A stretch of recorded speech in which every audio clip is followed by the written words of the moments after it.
بسم الله الرحمن الرحيم. الرحمن علم القرآن، خلق الإنسان علمه البيان. الشمس والقمر بحسبان، والنجم والشجر يسجدان. والسماء رفعها ووضع الميزان، ألا تطغوا في الميزان. وأقيموا الوزن بالقسط ولا تخسروا الميزان. والأرض وضعها للأنام، فيها فاكهة والنخل ذات الأكمام. والحب ذو العصف والريحان، فبأي آلاء ربكما تكذبان. خلق الإنسان من صلصال كالفخار، وخلق الجان من مارج من نار. فبأي آلاء ربكما تكذبان. رب المشرقين ورب المغربين، فبأي آلاء ربكما تكذبان. مرج البحرين يلتقيان، بينهما برزخ لا يبغيان. فبأي آلاء ربكما تكذبان. يخرج منهما اللؤلؤ والمرجان، فبأي آلاء ربكما تكذبان. وله الجوار المنشآت في البحر كالأعلام، فبأي آلاء ربكما تكذبان. كل من عليها فان، ويبقى وجه ربك ذو الجلال والإكرام. فبأي آلاء ربكما تكذبان. يسأله من في السماوات والأرض كل يوم هو في شأن. فبأي آلاء ربكما تكذبان. سنفرغ لكم أيها الثقلان. فبأي آلاء ربكما تكذبان. يا معشر الجن والإنس إن استطعتم أن تنفذوا من أقطار السماوات والأرض فانفذوا، لا تنفذون إلا بسلطان. فبأي آلاء ربكما تكذبان. يرسل عليكما شواظ من نار ونحاس فلا تنتصران. فبأي آلاء ربكما تكذبان.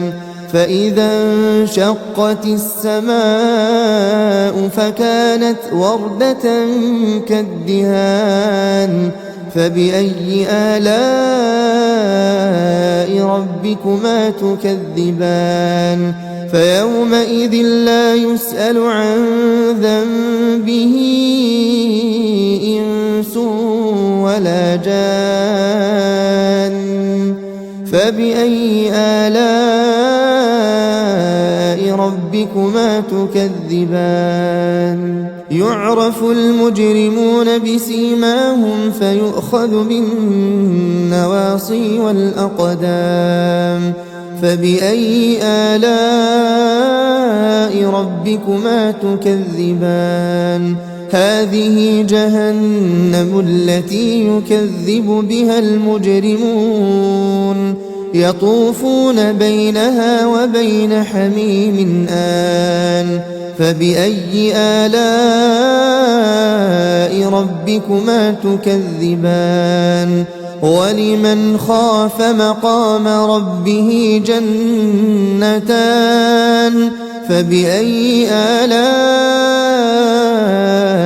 ربكما تكذبان ذواتا أفنان فبأي آلاء ربكما تكذبان فيهما عينان تجريان فبأي آلاء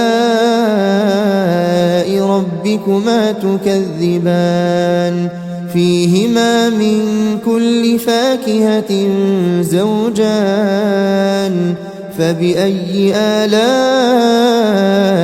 ربكما تكذبان متكئين على فرش بطائنها من استبرق وجنى الجنتين دان فبأي آلاء ربكما تكذبان فيهن قاصرات الطرف لم يطمثهن إنس قبلهم ولا جان فبأي آلاء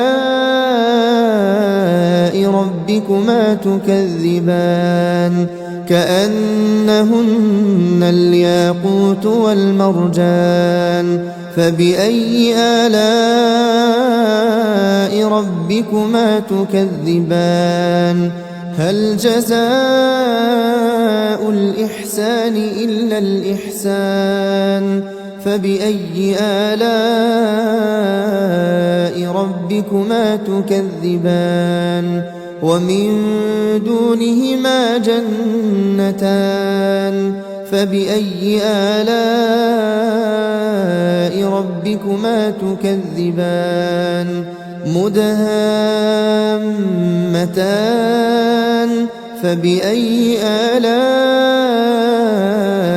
ربكما تكذبان فيهما عينان نضاختان فبأي آلاء ربكما تكذبان فيهما فاكهة ونخل ورمان فبأي آلاء ربكما تكذبان فيهن خيرات حسان فبأي آلاء ربكما تكذبان حور مقصورات في الخيام فبأي آلاء ربكما تكذبان لم يطمثهن إنس قبلهم ولا جان فبأي آلاء